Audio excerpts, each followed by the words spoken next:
നമസ്കാരം, മലയാളി വാർത്തയിലേക്ക് സ്വാഗതം. സംസ്ഥാനത്ത് ഇന്നും പരക്കെ മഴയ്ക്കുള്ള സാധ്യത ഉണ്ട്. എറണാകുളം, തൃശൂർ, മലപ്പുറം, കോഴിക്കോട്, വയനാട്, കണ്ണൂർ, കാസർഗോഡ് ജില്ലയിലാണ് ഇന്ന് യെല്ലോ അലർട്ട് പ്രഖ്യാപിച്ചിട്ടുള്ളത്. കേരള തീരത്ത് ഉയർന്ന തിരമാലകൾക്കും കള്ളക്കടൽ പ്രതിഭാസത്തിനും സാധ്യത ഏറുകയാണ്. കണ്ണൂർ, കാസർഗോഡ് തീരങ്ങളിൽ പ്രത്യേക ജാഗ്രത വേണം. കേരള തീരത്ത് മത്സ്യബന്ധനത്തിന് വിലക്ക് ഏർപ്പെടുത്തിയിട്ടുമുണ്ട്. തെക്കൻ ഗുജറാത്ത് തീരം മുതൽ വടക്കൻ കേരളം വരെ നിലനിൽക്കുന്ന ന്യൂനമർദ്ദ പാത്തിയും സജീവമായി തുടരുന്ന മൺസൂൺ പാത്തിയുമാണ് ഈ മഴ തുടരാനുള്ള കാരണം. കേന്ദ്ര കാലാവസ്ഥാ വകുപ്പിന്റെ അടുത്ത 5 ദിവസത്തേക്കുള്ള മഴ സാധ്യതാ പ്രവചനം ഇങ്ങനെയാണ്.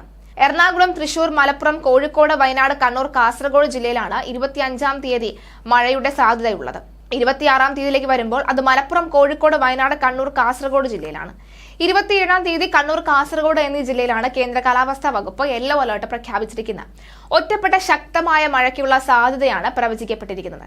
24 മണിക്കൂറിൽ 64.5 മില്ലിമീറ്റർ മുതൽ 115.5 മില്ലിമീറ്റർ വരെ മഴ ലഭിക്കുന്ന സാഹചര്യത്തെയാണ് ശക്തമായ മഴ എന്നതുകൊണ്ട് അർത്ഥമാക്കുന്നത്. ഉയർന്ന തിരമാല ജാഗ്രത നിർദ്ദേശവുമുണ്ട്. കണ്ണൂർ, കാസർഗോഡ് തീരങ്ങൾക്ക് പ്രത്യേക ജാഗ്രത ആവശ്യമാണ്. ഉയർന്ന തിരമാലകൾക്കും കടൽ കൂടുതൽ പ്രക്ഷുബ്ധമാകുവാനും സാധ്യതയുള്ളതായി INCOIS അറിയിച്ചിട്ടുണ്ട്.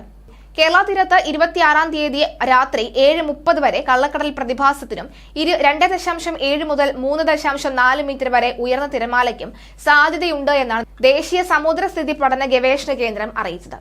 ഈ പ്രദേശങ്ങളിലെ മത്സ്യത്തൊഴിലാളികളും തീരദേശവാസികളും പ്രത്യേക ജാഗ്രത പാലിക്കുക. ജാഗ്രത നിർദ്ദേശം: കടൽക്ഷോഭം രൂക്ഷമാകാൻ സാധ്യതയുള്ളതിനാൽ അപകട മേഖലയിൽ നിന്ന് അധികൃതരുടെ നിർദ്ദേശാനുസരണം മാറി താമസിക്കുക. മത്സ്യബന്ധന യാനങ്ങൾ ഹാർബറിൽ സുരക്ഷിതമായി കെട്ടിയിട്ട് സൂക്ഷിക്കുക. വള്ളങ്ങൾ തമ്മിൽ സുരക്ഷിത അകലം പാലിക്കേണ്ടത് ഉറപ്പുവരുത്തുക. ബീച്ചിലേക്കുള്ള യാത്രകളും കടലിൽ ഇറങ്ങിയുള്ള വിനോദങ്ങളും പൂർണ്ണമായും ഒഴിവാക്കുക.